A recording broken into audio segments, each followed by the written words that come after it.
Alright, this last section of the grammar presentation just goes over the answers for a worksheet that I created so that we could get some practice in with some of the more difficult problems with grammar. So let's go ahead and take a look at some of these answers. If you haven't taken a look at the worksheet yet, you can kind of follow along, but I'll make sure to post a link to that worksheet in the comments of the video, and maybe I can work something out where it'll pop up in the video itself.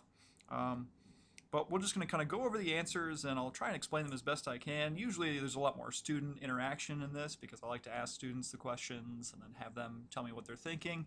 But we will go over the answers, and if you have questions, you can always post them in the comments, and I'll see what I can do.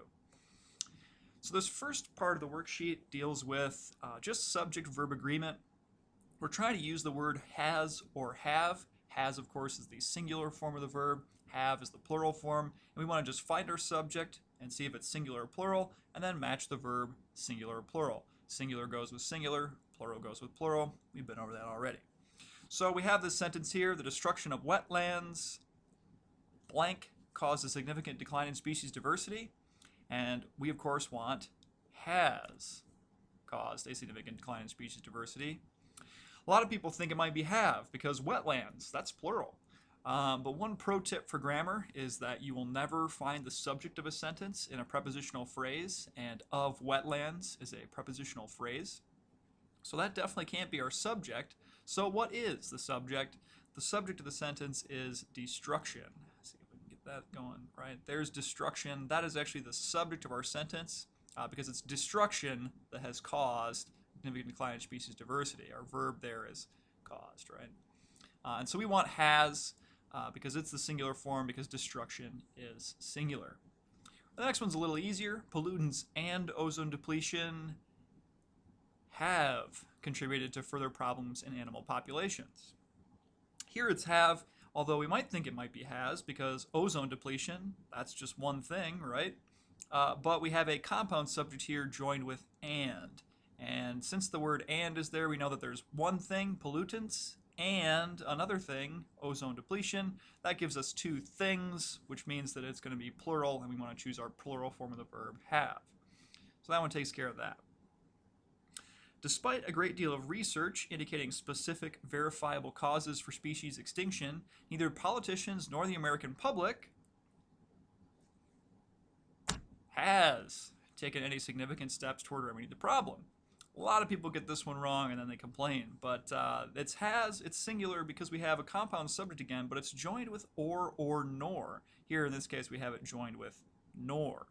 And so we have two things again, like we had above with two different things, so you'd think it might be plural. But when it's or nor, then the verb takes the form of the subject closest to it. And the subject closest to it is American public. American public right here, right? And public, even though that sounds like it's a lot of people, is actually just one singular group of people. And so we'd want to pick the singular form has. That one's a little bit tricky. That was the whole point of the worksheet, was to try out some of these trickier problems. Last one here, each person who knows about these issues has a responsibility to act responsibly. Gave people a little extra hint here because we said each person. The subject, of course, is each. And each is one of those indefinite pronouns that is always singular. So you want to watch out for those. There's a list of 10 or 12 indefinite pronouns that are always singular. A couple of them depend on the context to decide whether they're singular or plural, but each is one of those that's always singular. So we want to choose the singular form of the verb has. All right, the next slide here conjugates our to be verbs. So in English, we have these leftover Anglo-Saxon words, these leftover Old English words that change their spelling entirely when they get conjugated into different forms. And so most of our verbs are pretty simple to conjugate because they just look the same no matter where they are.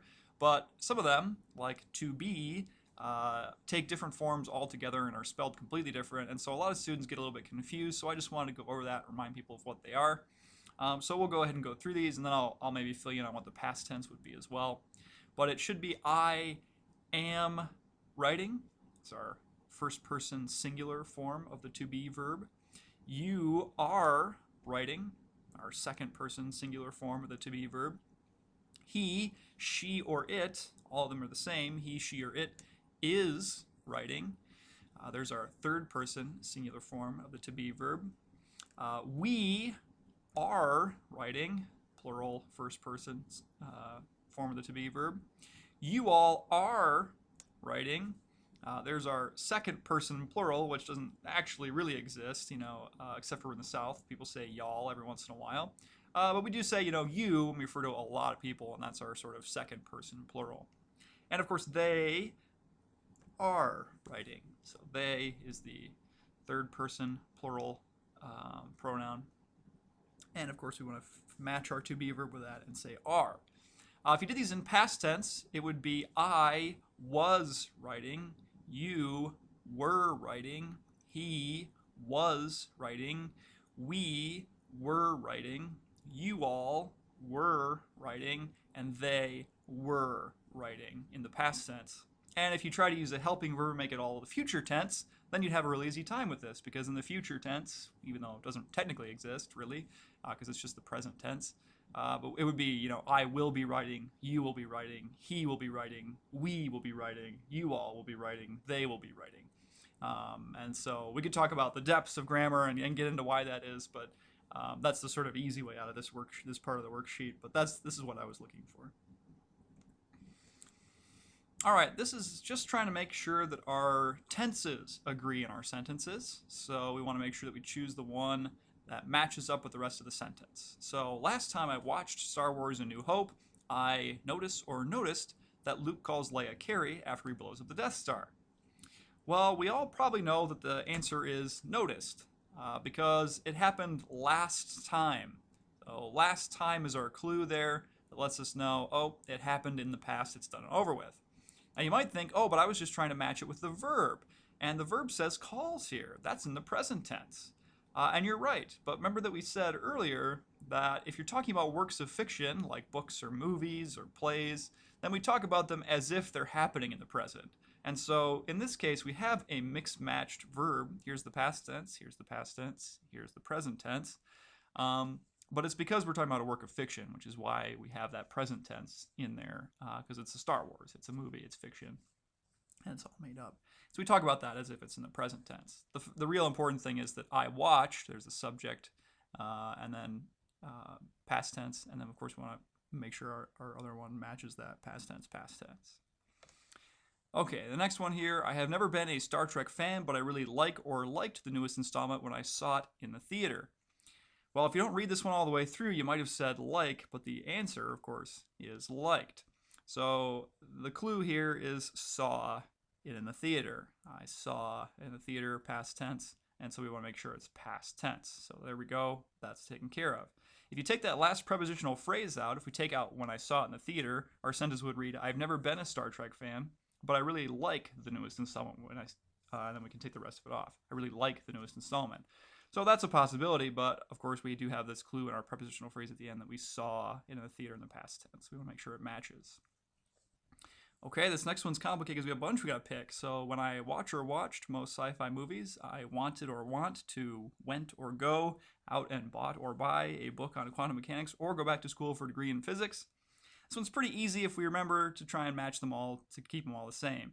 And so we just want to look for what tense we know we have, which is go in the present tense. So we just want to make sure all of them are in the present tense, and that's pretty easy to do. So we can just select our present tense verbs out of all the options, and then we have the correct sentence. When I watch, present tense, most sci-fi movies, I want, present tense, to go, present tense, out and buy, present tense, a book on quantum mechanics, or go back to school for a degree in physics. Our one little clue there is go at the very end of the sentence, and that's in the present tense. So we want to make sure they're all in the present tense. All right, this one deals with ambiguous pronouns. We want to make sure that we know for sure what our pronoun is. So if there's any question about what it refers to, we want to make sure that we're going to say that it needs work, and we want to try and find out how to correct it. So we have this sentence here: Lancelot dropped a hammer on his armor and it broke. Is it correct or does it need work? Well, it probably needs a little bit of work because we're not really sure what it is. Right? It could be the hammer. The hammer could have broken, or it could have been the armor. The armor could have broken.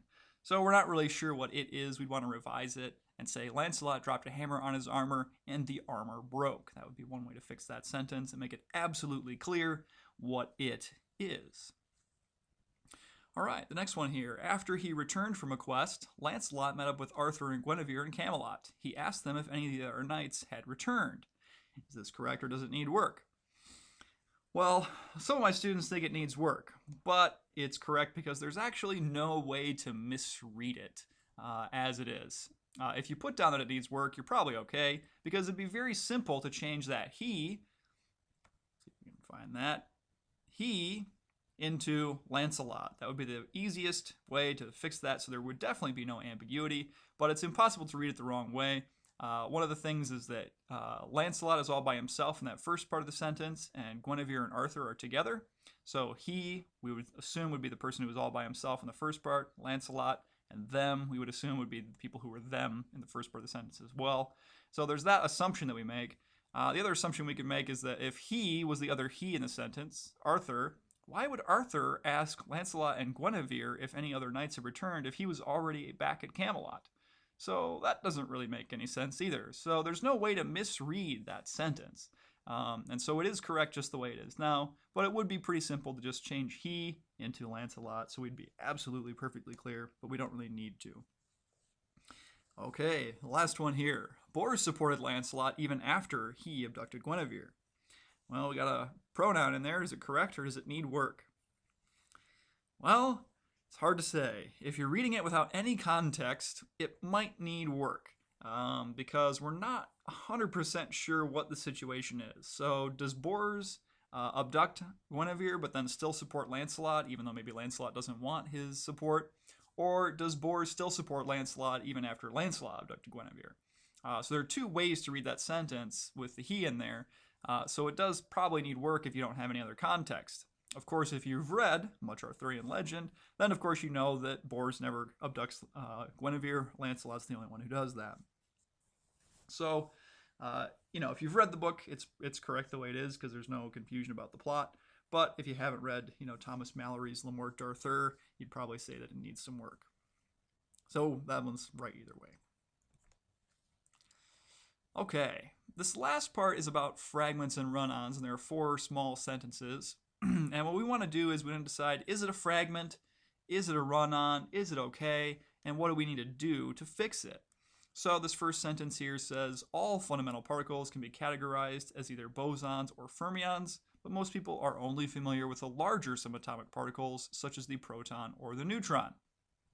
Well, it's still a run-on. It's a run-on. That's the problem.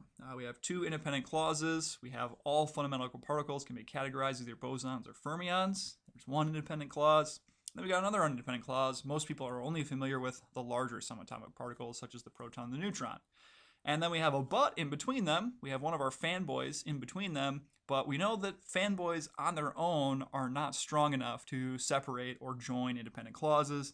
They need a little bit of help from their punctuation friend, the comma. So we need a comma and a fanboy. And so if we fix it, we would do comma, but most people are only familiar with the larger subatomic particles, such as the proton and the neutron. So again, you can't separate independent clauses just with a conjunction. It's still a run-on. And you can't separate them just with a comma. That's a special run-on called a comma splice. And we'll talk more about those things when we talk about punctuation as well. So we'd have to add our comma in with the but, and that would fix our problem. See the difference between them. So it's a run-on, and it needs a comma in it, and that's all we really need to do to fix it. All right, the next one. Fermions all adhere to the Pauli exclusion principle and have half-integer spin. So, is it a fragment? Is it a run-on? Is it okay? It's correct just the way it is. A lot of people were told back in high school or maybe even elementary school that anytime you see one of those fanboys, anytime you see one of those conjunctions, you put a comma before it. And, a lot of times that makes sense, but that's not a good rule because when you use the comma is based on the structure of the sentence. And the structure of this sentence, we have a subject fermions. Oh, we'll head there. We have our subject fermions, and then they adhere to the Pauli exclusion principle. But the second part of the sentence does not have a subject. So we see have half-integer spin. That is not a complete sentence. And so if it's not a complete sentence, we don't need a comma like we had before with our run-on where we had two independent clauses. The second part of this sentence is not an independent clause, so we do not need a comma. Not an independent clause, not a comma. So here, the fanboy is just fine all by himself, and this sentence is actually correct just the way it is. All right, the next one, we have the bosons which carry force and the fermions which have mass. Well, that sounds okay. Is it a fragment, or is it a run-on, or is it okay? Well, this one's actually a fragment. And the only way to fix it is to add some verbs in there, because the first one only has two subjects. The actual sentence says the bosons and the fermions. Well, that's not what the boson. What do? There's no verb. We're missing a verb. And so if we take out the whiches, those subordinate clauses, and we just come out and say what we mean there, we can change it and rephrase it to bosons carry force. Bosons are the subject, carry is the verb, and fermions have mass. Fermions are the subject, have the verb. You'll notice here that the complete sentence, the correct sentence, is actually shorter than the fragment. So a lot of people get the idea in their head that run-ons are long sentences that are too long, and fragments are short sentences that are too short. But it's not about their length, it's about their construction. So we have a subject and a verb, and then we have a subject and a verb, and so there we know that now everything's all together. The first one has no verbs, and that's the problem. It's structurally a fragment because it's missing part of the complete sentence, the verb. Because every complete sentence, of course, like we talked about, needs a subject and it needs a verb. And so people get that confused as well. And you'll notice, of course, here again we have two independent clauses, so we separated them with a comma and a conjunction, one of our fanboys, right? So a comma and a conjunction because we have two independent clauses. We'll talk about one exception to that rule when we talk about punctuation later. But that's technically correct just the way it is right now. Okay, the last one, a little bit big here. The Higgs boson is the last remaining piece to the subatomic puzzle, and if scientists find evidence of the Higgs, it will confirm decades of work by physicists, but if they don't find the Higgs, a whole new theory will have to be developed. As a side note, scientists are pretty darn sure they found a Higgs boson, but, you know, it's not 100% yet, but they're pretty sure. Okay, so what's wrong with this sentence? First glance, it looks like nothing. We have three independent clauses, and our independent clauses are separated with commas and conjunctions. So we've got a comma and a fanboy right there. We have a comma and a fanboy right here. So everything should be okay, right? Well, not really. Generally, we don't want to string too many independent clauses together with coordinating conjunctions, because by the time we're done, the first sentence probably doesn't really relate to the last sentence. You know, the first independent clause probably doesn't really relate to that last independent clause. So what we want to do here is, it's a run-on because there's too many independent clauses joined with coordinating conjunctions. And so we want to see, well, which one of these works on its own as like a topic sentence. And that first sentence seems to be, that first independent clause seems to be a pretty good sentence all on its own.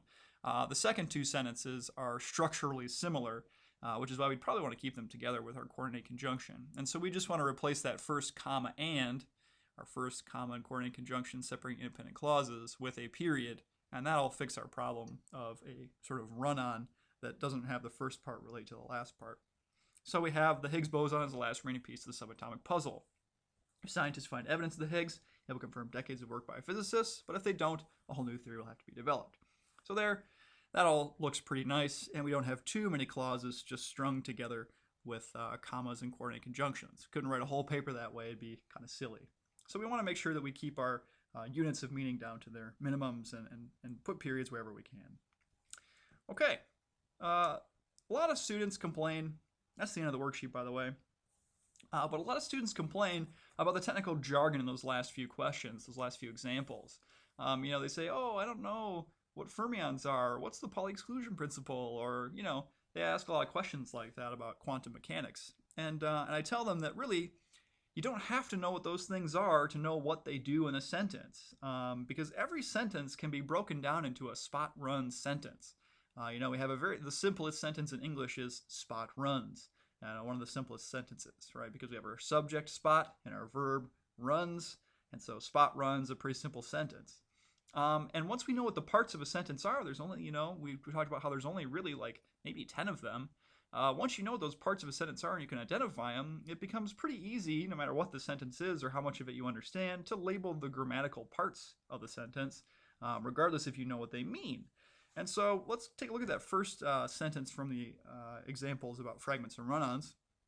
All fundamental particles can be categorized as either bosons or fermions, but most people are only familiar with the larger subatomic particles, such as the proton and the neutron. Well, we want to find the subject of that first independent clause.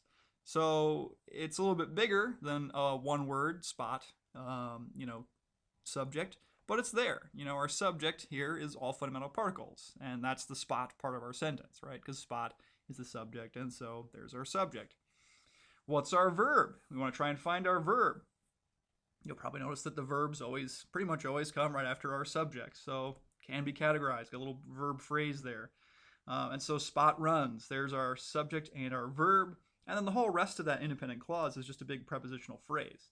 And we could substitute a prepositional phrase for a Spot run sentence by saying Spot runs in the yard or Spot runs around the house. And we can do the same thing with the second part. Well, our second independent clause, what's our subject? Most people. There's our subject, Spot. And then what's our verb? Well, they are only familiar, right? So they are is our verb. We've got a little bit of a verb phrase there with adverbs and stuff. And then the whole rest of it is just a string of particles, a string of prepositional phrases. And so really structurally, it's a normal sentence, subject and then verb and then some extra stuff. Regular grammatical sentence, even though sometimes we're a little bit confused about the terminology. And sometimes my students still complain a little bit. They go, well, we didn't know, and we're confused about that and all that. So I'd like to read this poem to you, if I can get it up and running here, and then just I'll ask you a question about it later. So just listen along and follow along to this poem, and then we'll ask a couple questions and talk about it a little bit in a second. Try and zoom in a little bit here. All right. 'Twas brillig, and the slithy toves did gyre and gimble in the wabe. All mimsy were the borogoves, and the momraths outgrabe. Beware the jabberwock, my son, the claws that bite, or the jaws that bite, the claws that catch. Beware the jubjub bird, and shun the frumious bandersnatch. He took his vorpal sword in hand, long time the max gnome foe he sought. So rested he by the tum-tum tree, and stood awhile in thought. And as in uffish thought he stood, the jabberwock with eyes of flame came whiffling through the tulgey wood, and burbled as it came. 1, 2, 1, 2, and through the vorpal blade went snicker-snack. He left it dead, and with its head he went galumphing back. And hast thou slain the jabberwock? Come to my arms, my beamish boy. O frabjous day, callooh, he chortled in his joy. 'Twas brillig, and the slithy toves did gyre and gimble in the wabe. All mimsy were the borogoves, and the momraths outgrabe. Kind of a crazy poem, right? Not really sure what's going on. And, the first question I ask my students is, percentage-wise, how many words did you understand in that poem? Percentage-wise, what percent of the words did you understand? And I get answers like 1% or 0%. And maybe if we really broke it down and looked at the little words, a lot of the little words we know probably, it's maybe about 50 or maybe up to 70% of the words we know in that poem. So we're still confused about a pretty good chunk of it. But then I ask them what happened. And pretty much everyone knows that, well, there's two main characters. There's a father and a son. And the son goes out and he goes to find this beast, the jabberwock. And the jabberwock comes, whiffling through the tulgey wood. And then he kills him with his sword. And then he goes back to his father, and his father's very happy. And so we know what happens in that story, even though we don't really know what the words mean. And some people say, oh, well, that's such a stupid poem, but it probably takes a lot of work to craft a poem where the words sound like words that we would normally use. And so even though we didn't understand much of it, on a word-by-word basis, we could put it together pretty nicely because our brains do a lot of the work for us and fill in the grammar and all that. So, even if you don't know exactly what words mean in a sentence, it's not hard to find out what its structure is. And that's part of understanding grammar, is being able to find the structure of a sentence and understand what's going on. So hopefully you did okay in the worksheet. I usually don't collect those because my students say that they don't do too well on them. So they're just good practice for you and help illustrate some of the harder rules of grammar. And if you have questions, go ahead and post them in the comments. But that's the end of the grammar stuff. Our next big chunk of information is all about punctuation, writing basics on punctuation. Grammar tells us what rules we need to follow to put sentences, to put correct sentences in the right order. And then punctuation helps us clarify, what all those parts are and helps us read through it smoothly. And we'll talk all about that in the next big presentation. So thanks for listening, and I will see you next time.